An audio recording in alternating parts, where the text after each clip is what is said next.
Hello আমার প্রিয় দর্শক বন্ধু, কেমন আছো তোমরা সবাই? আমি রিক। আর আজকের ভিডিওতে খুব একটা সিম্পল টপিক নিয়ে আমি তোমাদের সাথে আলোচনা করব। আজকের ভিডিওতে আমি তোমাদেরকে বলবো যে জীবনে বা তোমাদের লাইফে তোমরা সর্বদা হ্যাপি থাকবে কি করে, বা তোমরা সর্বদা সুখী থাকবে কি করে, তোমাদের মন সবসময় প্রসন্ন থাকবে কি করে। আজকের ভিডিওতে সেটা আমি তোমাদের সাথে আলোচনা করব। আজকের ভিডিওটা খুবই একটা ইন্টারেস্টিং ভিডিও হবে, খুবই একটা পিসফুল বা শান্ত ভিডিও হবে, যাতে তোমরা ভিডিওটাকে ভালো করে উপলব্ধি করতে পারো, আবেগের সাথে দেখতে পারো, ভালো করে মন দিয়ে সেটাকে বুঝতে পারো। তো চলো বেশি দেরি না করে আসল টপিকটা যাওয়া যাক। আচ্ছা, ভিডিওর প্রথমেই আমি তোমাদেরকে একটা প্রশ্ন করি।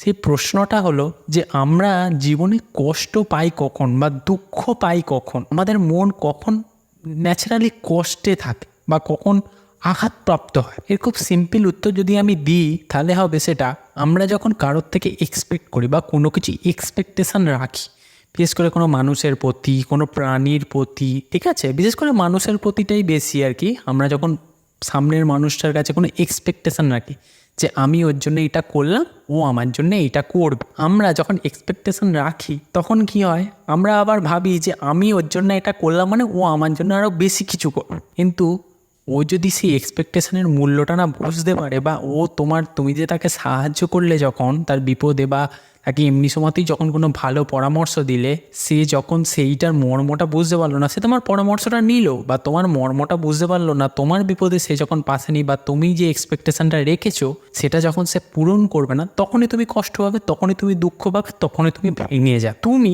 কি করবে সর্বদা সুখী থাকার জন্য? খুব সাধারণভাবে যদি আমরা বলি, এক্সপেকটেশন রাখবে না। কিন্তু আমরা কি করি, আমরা মানুষের সাথে সেই এক্সপেকটেশনটা অলরেডি এমনিই করে ফেলে। আমি যতই বলি ততই তোমরা কিন্তু তা সত্ত্বেও এক্সপেকটেশনটা করেই ফেলবে, আমিও করে ফেলি। এবার এই জিনিসটা কিন্তু একটা অভ্যাসের ব্যাপার, তোমাকে আস্তে আস্তে সেই অভ্যাসটা নিয়ে আসতে হবে। এখানে আমি একটা শব্দ ব্যবহার করছি, নিঃস্বার্থভাবে। তুমি যখন কোনো কাজ নিঃস্বার্থভাবে করবে, ভাববে যে আমি কোনো ভগবানের কাজ করছি, বা আমি যে কাজটা করছি সেটা হচ্ছে আমার ঈশ্বরের উদ্দেশ্যে বা ঈশ্বরের সাধনার কাজ, তখন কি হবে, তোমার মনটা সবসময় ভালো থাকবে, তোমার মনটা সবসময় সুখী থাকবে, ঠিক আছে? কারণ তুমি তো কোনো এক্সপেকটেশান করছোই না, বা এক্সপেকটেশান যখন করবে বা যখন কিছু ভাববে তখন তোমার ঈশ্বরকে তুমি মনন করবে, তোমার ঈশ্বরের কথা তুমি কিন্তু সামনের মানুষটার থেকে তুমি ভাবছো না, তুমি ভাববে যে এটা আমার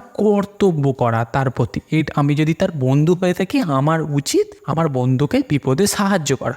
তুমি যদি এইভাবে ভাবো, এবার ও সাহায্য করবে কি না তোমার বিপদে সেটা ওর ব্যাপার, ওর ওপর তোমার কোনো কন্ট্রোল নেই। তোমার ওপর তোমার নিজের কন্ট্রোল আছে, তোমার মনের ওপর তোমার নিজের কন্ট্রোল আছে। তাই তুমি যখন তাকে ভাববে, তুমি যখন তাকে সাহায্য করবে, তখন তুমি বিনা এক্সপেকটেশানে করবে, তাহলেই কী হবে, তুমি আর কষ্ট পাবে না। খুব সহজভাবে আমি তোমাকে আজকের ভিডিওতে বোঝাচ্ছি, ওই জন্যই বললাম আজকের ভিডিওটা খুবই শান্ত প্রকৃতির ভিডিও হবে, খুব সিম্পল থাকবে, এক্সপেকটেশন রাখার কোনো প্রয়োজন নেই। এবং আমরা যদি যদি ছোট ছোট বিষয়ে খুশি থাকি, মানে অল্পতেই যদি আমরা খুশি থাকি জীবনে, তাহলে কি হবে, আমরা খুব সহজেই সুখী থাকব, আমরা অল্পতেই সন্তুষ্ট থাকব। এই জিনিসটা তোমরা তো প্র্যাকটিস করো। সেটা আমি অনেক আগের ভিডিওতেও বলেছি যে ভগবান তোমাকে যতটুকু দিয়েছে ততটুকুর জন্যই তুমি ভগবানকে বা ইউনিভার্সকে তুমি থ্যাংক ইউ জানাও, বা তাকে রেসপেক্ট করো, সম্মান কর। তুমি তোমার চোখ দিয়ে মা বাবাকে দেখতে পাচ্ছ, ভগবানের তৈরি প্রকৃতিকে দেখতে পাচ্ছ, শুধু চোখটাকে নিয়েই তাকে থ্যাংক ইউ জানাই যে ভগবান তুমি আমায় চোখ দিয়েছো, আমি তাই দেখতে পাচ্ছি, তুমি আমাকে এত সুন্দর তৈরি করেছো, তার জন্য অনেক ধন্যবাদ তোমাকে। আমি যে সুন্দরভাবে কথা বলতে পারছি তার জন্য অনেক ধন্যবাদ তোমাকে। আমার যে সমস্ত কিছু তুমি সুস্থ রেখেছো, আমাকে যে সুস্থ সবল স্বাভাবিক রেখেছো, তার জন্য অনেক ধন্যবাদ তোমাকে। তুমি এই যে কথাবার্তার যে টেকনিকটা বা ভগবানকে যে ভালোবাসার টেকনিকটা যদি এইভাবে করো, বা তুমি যদি সকালবেলা ঘুম থেকে উঠেই যদি এইভাবে নিজেকে ভগবানের উদ্দেশ্যে অর্পণ করো, নিজেকে সঁপে দাও, তাহলে দেখবে তুমি কিন্তু খুব খুশি থাকবে। এইভাবে তুমি নিজেকে তৈরি করবে, এইভাবে কি হবে, তুমি কিন্তু খুব সহজ উপায়ে খুশি থাকবে, একদম অরিজিনে চলে যাও। তুমি যা পাচ্ছ তাতেই তুমি সন্তুষ্ট থাকার চেষ্টা করো, এবং তোমার সমস্ত কানেকশান হবে ভগবানের সাথে। তার সাথে তুমি কথা বলো, তার সাথে তুমি নিজের মনের বাসনা শেয়ার করো, মনের কষ্ট শেয়ার করো, দেখবে তুমি অনেক খুশি থাকবে। কারণ কোনো মানুষের প্রতি যদি তুমি এক্সপেকটেশন রাখো, সে ফুলফিল করলে ভালো, সে যদি ফুলফিল করে না তাহলে কিন্তু তোমার এক্সপেকটেশনটা তার প্রতি আরও বেড়ে যাবে। যে একবার করেছে মানে সে 10বার আমার এক্সপেকটেশন ফুলফিল করবে, সেটা তো নাও হতে পারে, সে তো মানুষ।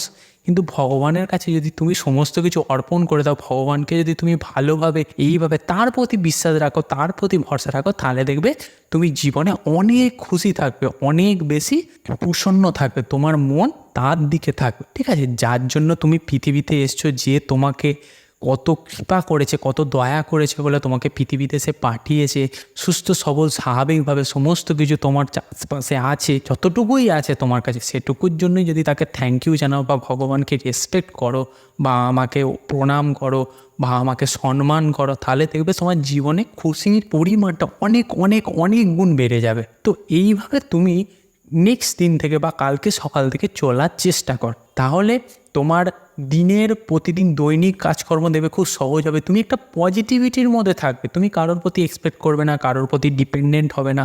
তুমি ভগবানের সাথে তোমার যোগাযোগ তুমি ঈশ্বরের সাথে তোমার যোগাযোগ থাকবে, যে তোমাকে পৃথিবীতে পাঠিয়েছে তাকে তুমি ভালো চাইবে, সে তোমার তবে ভরসা রাখবে, তাকে নিজের বন্ধুর মতো ভাববে, তাকে ভয় করতে হবে না, তাকে ভালোবাসবে। ভগবানকে নিজের যে ইষ্ট দেবতাকে তাকে মন থেকে ভালোবাসবে, তাকে মন থেকে ডাকবে। সবসময় যে ডাকতে হবে তারও কারণ নয়, বাট সবসময় যে ডাকতে হবে না সেরকমও কোনো কারণ নেই। তুমি যখন সময় পাবে তখনই তাকে ডাকবে, আর মনের ভালোবাসা থেকে ডাকবে। যেমন একটা বন্ধুর সাথে একটা বন্ধু মেশে ফ্রিলি কথা বলে, তুমি তার সাথে সেইভাবেই কথা বলবে। ভগবান তোমার মন এমনিই পড়তে পারছে, তাই না? দেখবে তোমার জীবন অনেক বেশি শুভকর হবে। তো বুঝতে পারলে আজকের ভিডিওটা? তো এইটাই হলো আজকের ভিডিও। আশা করি আজকের ভিডিওটা তোমাদের কাছে একটু অন্যরকম লেগেছে এবং খুব শান্ত সুলভ লেগেছে। আশা করি এই রকম ভিডিও তোমরা যদি আরও চাও তাহলে আমি তোমাদের জন্য বানাতে পারি। তোমাদের যা প্রবলেমস তোমরা অ্যাজ ইউজুয়াল কমেন্ট সেকশানে কিন্তু শেয়ার করতেই পারো। আমি রয়েছি তোমাদের সাথে রিক। তো আজকের জন্য এইটুকুই, দেখা হচ্ছে পরের ভিডিওতে নতুন কোনো টপিক নিয়ে। ততক্ষণের জন্য বন্দে মাতরম, সকলে খুব ভালো থেকো, টাটা সবাইকে।